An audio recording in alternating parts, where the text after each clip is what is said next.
This is my English language learner field experience reflection.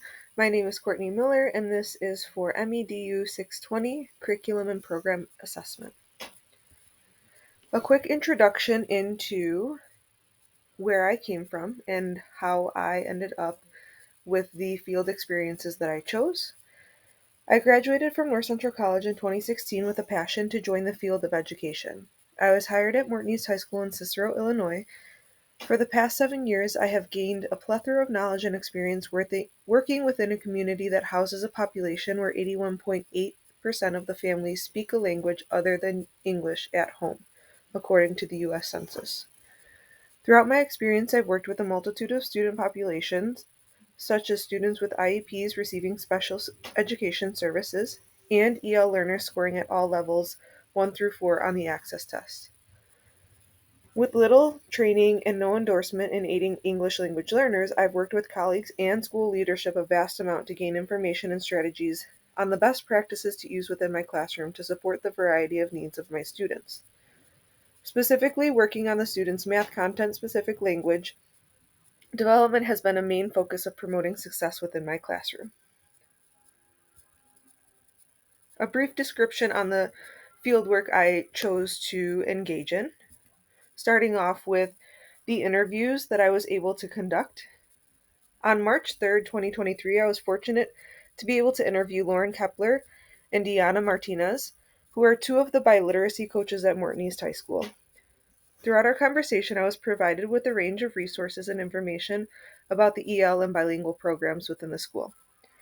The first topic of conversation was about the EL standards and how those standards are used to guide instruction and programming for our learners.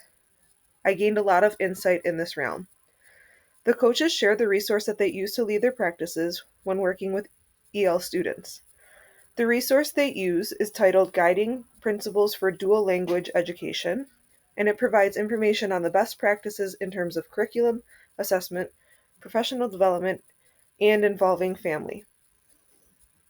After interviewing the coaches and spending more time diving deeper into this resource, it's evident that as a future school leader, there is serious need to cater to the needs of our EL learners in order to best serve their needs and increase achievement. One way to do this is to ensure that proper and formal professional development is being offered to our teachers. This led the interview into a conversation about how I can currently make a difference in the realm of the math department and address the needs of our EL students. At this point, Lauren and Deanna shared that they would love to collaborate on creating an action plan for developing PD opportunities for the math department in the building on how to incorporate EL strategies and scaffolds in the classroom. After a long discussion, we concluded that one way that this could be made possible is by collaborating with all the instructional coaches to provide an exclusive opportunity for the math teachers to participate in a series of lunch and learn PD sessions offered during their lunch hour. This is a plan that is still in motion and will hopefully be very successful when implemented prior to the end of this school year. In addition to talking to Lauren and Deanna about the EL standards and PD opportunities that could be offered, we talked about observing a biliteracy classroom or an EL classroom. In this discussion, they led me to the 4 principles to look for and provided me with a guide to utilize when observing an EL or biliteracy classroom. This is what the guide looks like, and it has 4 specific principles to address and look for when you're doing your observations. When you're doing this process, I love the wording glows and grows that you can identify when participating or observing one of your peer teachers. This is used later on in further opportunities that I chose to engage in for my field experience. So I did use this within the observations that I conducted as part of the 620 field experience.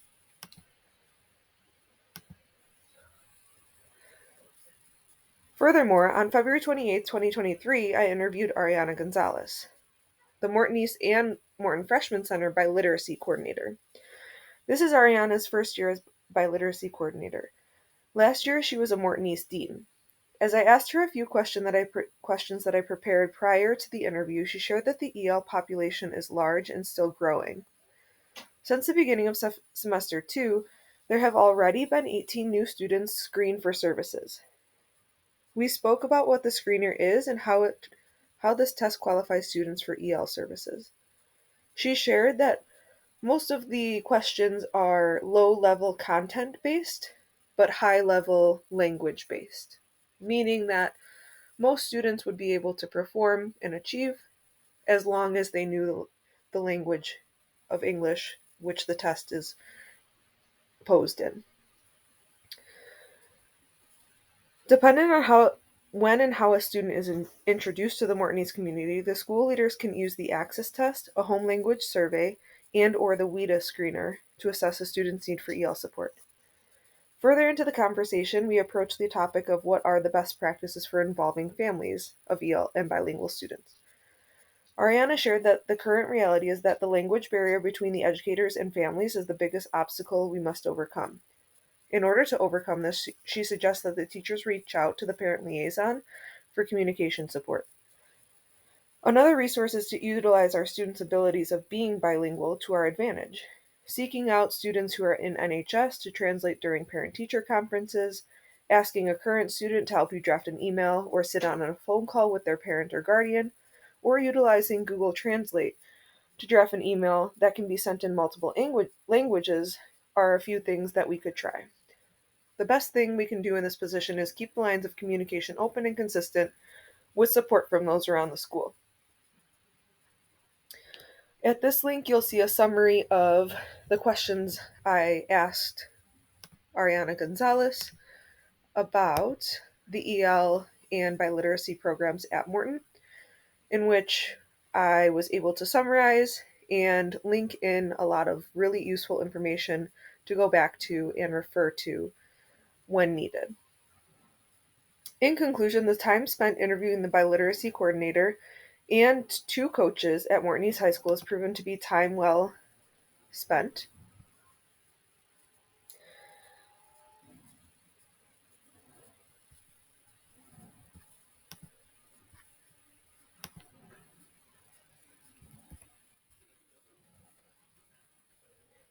As a future school leader, the support of our EL and bilingual programs at the school needs to be fully invested in, and the information gained from both of these experiences will lead me to make more informed decisions on how to ensure that the needs of our EL population are being met. For the next part of the field experience, I participated in a few observations. On January 25th and March 7th, I was able to observe a colleague during second hour to identify instructional practices in place that meet specific EL learning needs. With the Morton East High School population being characterized by 29% of the students being EL learners, most teachers have currently or have had in the past taught sections of courses labeled as EL sections. I have taught an EL section of college algebra trigonometry last year and previous years prior to that, and I currently still teach one section of EL learners in integrated math 3.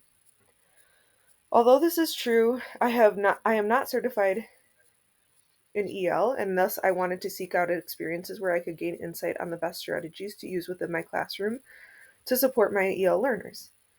Dalton Elkins is a 7th-year math teacher who has taught EL and bilingual classes every year throughout his experience at Morton. He is one of the model teachers referred to throughout the building when seeking support for ELs. During the lesson, I observed Dalton work with students on a statistics-based lesson that focused on vocabulary. The goal of the lesson was for the students to identify the sampling type when given a real-world scenario. This is very language-heavy. To support his students, he provided word banks and translations for each given word problem. This helped the students to make connections between their first language and English in order to ensure the understanding of the material, but then also bridge them to being assessed in only English. Prior to the lesson that I observed, Dalton's students engaged in numerous activities to learn the vocab words, such as creating a vocab word wall, which was displayed throughout the current lesson, Overall, being a part of Dalton's lesson left me with a plethora of ideas to incorporate into my own classroom on the support that benefits EL students in the math class. After a span of about 6 weeks, I did return to Dalton's classroom to aid in a lesson during his second hour EL class.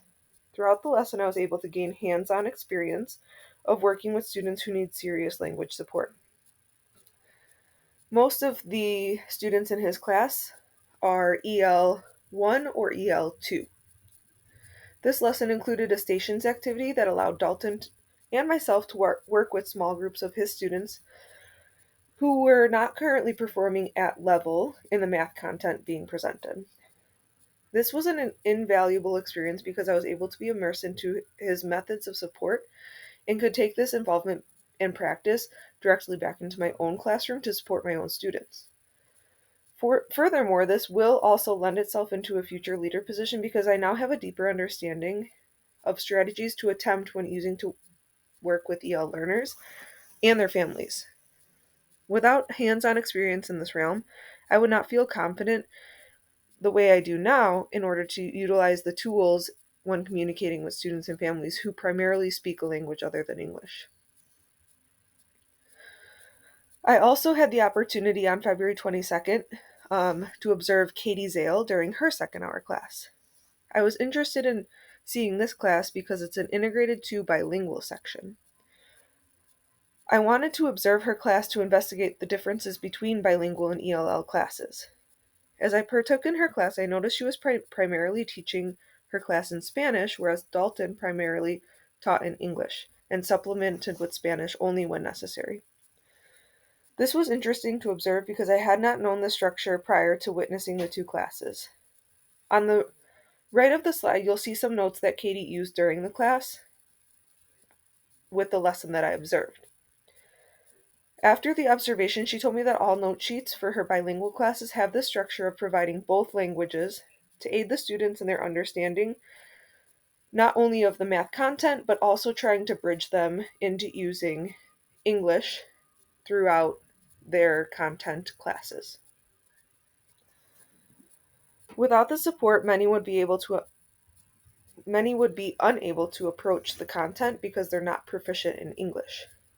Katie has students that range from EL1 to EL4, whereas Dalton's students mainly are EL4s or EL Collab level. Overall, after being able to participate in the 3 classroom observations, I felt fortunate to walk away with a multitude of new ideas of effective instructional practices that meet the needs of our EL learners. In addition, I'm better able to differentiate between our EL and bilingual populations and the needs or structures in place to support both groups of students. As a future leader, this will be helpful when supporting students and teachers to meet the needs of all learners.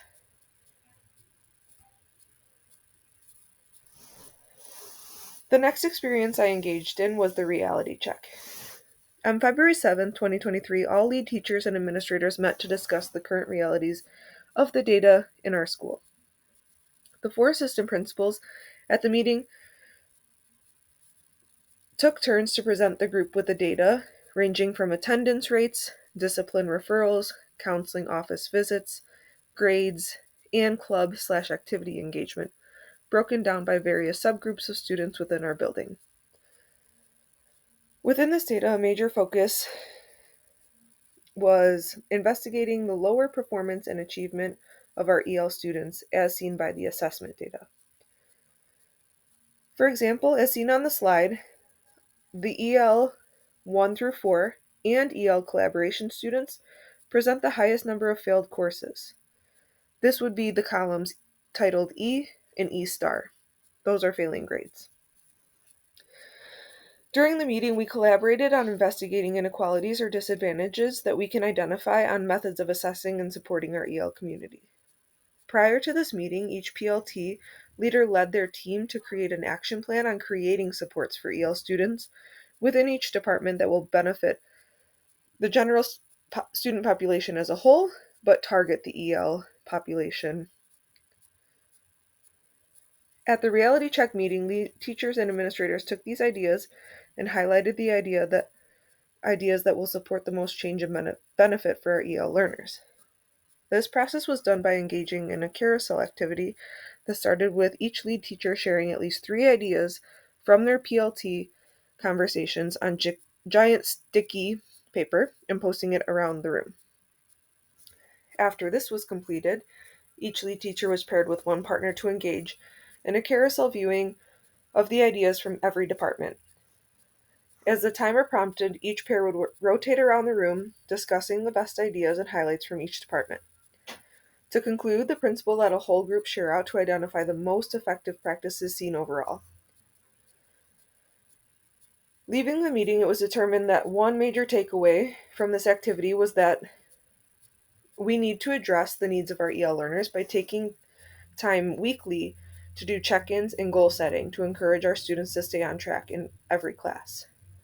Thus, one of the key takeaways from this meeting was a list of best practices used or recommended by the lead teachers throughout the building for ongoing curriculum and instruction development to best support our EL learners that was shared with the whole population of the school, the educators. The next experience I engaged in was the Lunch and Learn.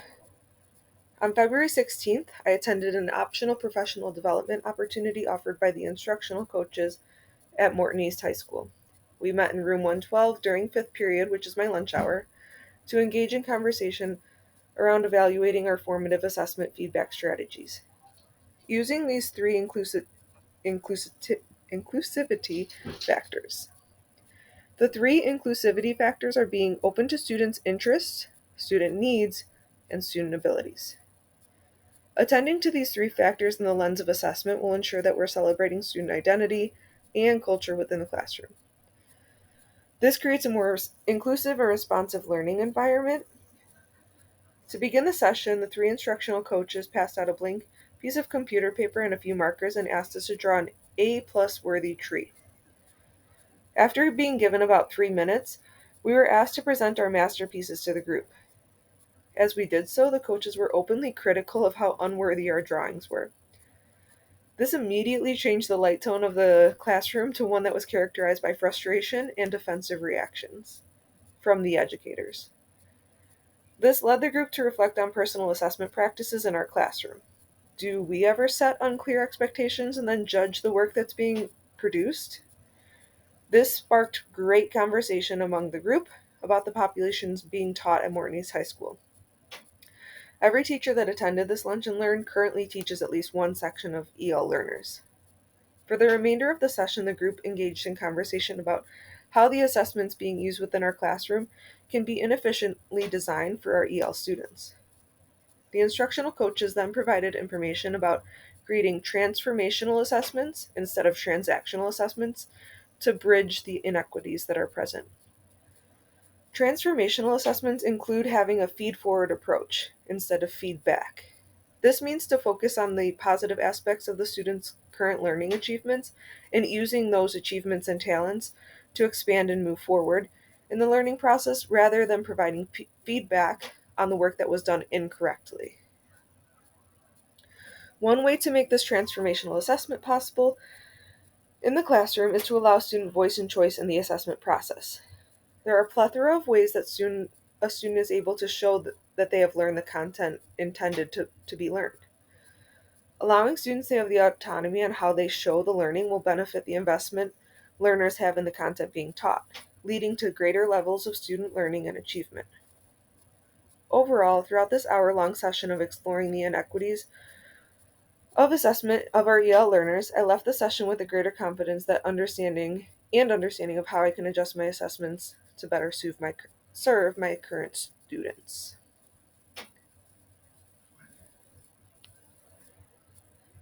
The final experience that I engaged in for the 620 field experience was further investigation into the seal of biliteracy test. After the interviews with Ariana, Lauren, and Deanna, I was highly interested in learning more about the seal of biliteracy as it was a common topic of discussion. I also felt invested about this topic because it's a chance to highlight and celebrate the amazing accomplishments of our dual language learners. Being able to fluently speak two languages is something that is of great talent and should be treated as so. The seal of biliteracy is something that I can promote within my personal classroom and further on into the future as a school leader in hopes of encouraging pride among our EL students. To further investigate this test and this process, I was able to first observe a set of seniors and taking the exam. This was interesting as it gave me insight into what is required of the students in order to earn the seal on their diploma. After witnessing some of the questions and processes required throughout the exam, I became interested in finding ways to support my students in being successful on the exam. At this point, I met with Deanna again to discuss the resources available or resources needed that could be shared with students about the preparation prior to taking the seal. She shared a few resources created in the lens of the mathematics classroom, specifically a mathematics menu that the students can refer to in order to work on ensuring that they are familiar with using mathematical language in their home language and English. The seal of biliteracy requires students have a certain level of language proficiency in each subject, both in English and their home language. The mathematics menu, which is linked in the PowerPoint and can be clicked on for reference, is one piece of creating a larger biliteracy portfolio. Deanna suggested students do this during their sophomore and junior years as a study method to taking the seal of biliteracy test. The test will earn them recognition on their high school diploma and potential college credit. The mathematics menu guides students through completing an activity in the realm of reading, writing, speaking, and listening, the four components on the seal test, under the umbrella of math content in both languages. This will help students build their language abilities in English and their home language to ensure that they pass the seal during their senior year. Furthermore, into the preparation for this exam, students should complete a full portfolio, which includes work in each content area to ensure that they pass the full exam and not just the mathematics portion. Overall, researching into the seal of biliteracy, I was excited to identify ways to celebrate our students for their amazing language abilities. As a future school leader, this is something that I would invest great time and effort in order to encourage the abilities and motivate our EL learners.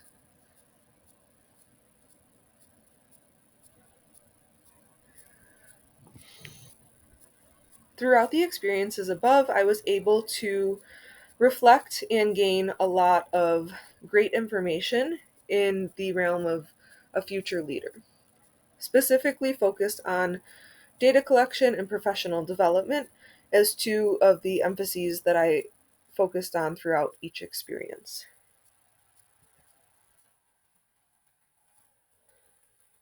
For lesson number one, or takeaway number one, um, I focused on the professional development realm of supporting our EL students. Although I taught EL for the past 7 years, the field experience provided me with time to seek out the processes, the successes, and the resources seen throughout Morton East High School in the realm of our ELs. I've learned a lot from this experience, and I engaged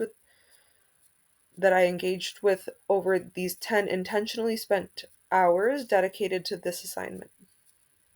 The first major takeaway I want to focus on summarizes the learning and growth I developed participating in the Lunch and Learn, the observations, and the interviews with the biliteracy program leaders. After reflecting on these experiences, I realized the immense need of providing professional development to the math department as a whole. The majority of teachers at Morton East have currently, or have in the past, taught EL sections of the math courses we teach. About 94% of the student population being Hispanic, even if the section is not labeled EL, there's a large portion of the class that speaks Spanish, at school and at home. The more support that we can provide for these students within our classes to the general population and our specified EL population at school, the better off our students' growth and achievement will be. For this reason, my first goal sparked by this field experience is to collaborate with the biliteracy instructional coaches to offer PD during lunch hours specifically tailored to the math department. This PD will be focused on strategies and practices that will assure the success of students in all math classes.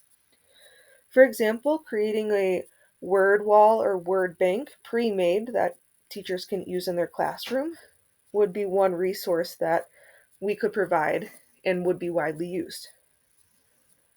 To support this effort, collaborating with the coaches and utilizing sources such as Houghton, Mifflin, Harcourt, we plan to provide the basis of creating a PD opportunity for the department. A few strategies by Houghton are to: number one, use routines that break down word problems; two, focus on math vocabulary; and three, connect with familiar contexts. These three strategies specifically target language comprehension of our EL learners. In addition to these strategies, it's suggested that number four, we use sentence frames as seen on the slide. Number five, we create a low stakes conversation space. Number six, we use tools, visuals, models, and manipulatives. And number seven, collaborate with all colleagues. These four strategies target specifically the language production of our EL learners. Overall, being able to dive into the process of providing this time and space to the math department to further develop the skills and strategies that will encourage the best practices are being used throughout the department will provide me with the unique experience of creating and implementing PD as a future leader candidate.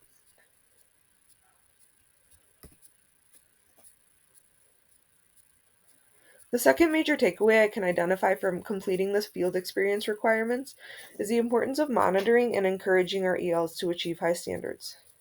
Through the interviews, Morton East reality check meeting, and the exploration of the seal of biliteracy, it's evident that we need to consistently track the EL learner progress to benefit our students the most. The driving reason that this fact is true is because it will allow school leaders and other stakeholders to make more informed decisions about the needs and achievements seen within our population. Better informed decisions are always of benefit to all involved. The primary source I witnessed this data informed decision process being present in was throughout the reality check meeting with all the school teachers, lead teachers, and administrators. After assessing the data that was taken from Skyward, our online grading system, the team of leaders worked to identify areas of need and continued to brainstorm best practices to implement in order to support and enhance where the needs were seen. With that being said, according to the Regional Education Laboratory Program, data-driven decision-making requires two essential components, each of which can be complex and multifaceted: technology tools and human capacity. Technology tools such as data warehouse, student information systems, instructional management systems, and assessment systems provide for collection, storage, analysis, and reporting of data, which we use Skyward to do. Human capacity or data literacy allows individuals and systems to inform and change practice or redistribute resources based on the data. In other words, if the technology is the what, the data-driven decision making, human capacity is the what's next. At my school, it's evident that the technology tools are being used to collect data. We have a lot of data to look at. This infers that the next steps that we need to take at Morton East are a more widely shared vision of the human capacity or the what's next. This is where I felt inspired to search for more on this topic. Through the interviews and analysis of the seal of biliteracy, it was evident that there are ways to take the EL data and to present it to all stakeholders to encourage students and educators to achieve more.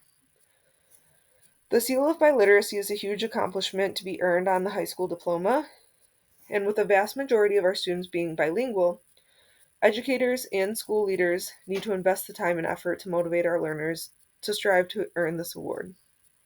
Thus, my second goal inspired by this experience is not only to gather and share more data about our EL learners, but to push this process to the next level and provide all teachers with the reason to act on the data being seen in a positive push for higher achievement of all of our students.